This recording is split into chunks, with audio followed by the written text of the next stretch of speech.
Before the opening bell, U.S. futures remain on the upside after closing higher yesterday as investors they were encouraged by comments by U.S. Senate Majority Leader Mitch McConnell that he would keep lawmakers in D.C. until a stimulus package deal is reached. Now the indices closed up on Tuesday, lifted by shares in tech, hardware and equipment, utilities as well as energy sectors, all as 91% of S&P 500 constituents traded higher yesterday. Now after the markets closed, Twitter in the headlines, gaining ground as the stock was upgraded to overweight from neutral over at J.P. Morgan.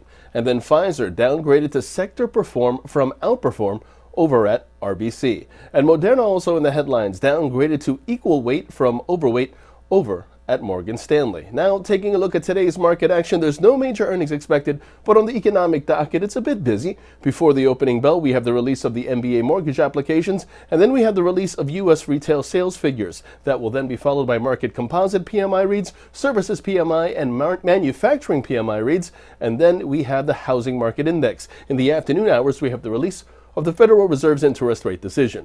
Taking a look now at the markets, the S&P 500 sees the bias remain bullish, and that's in focus.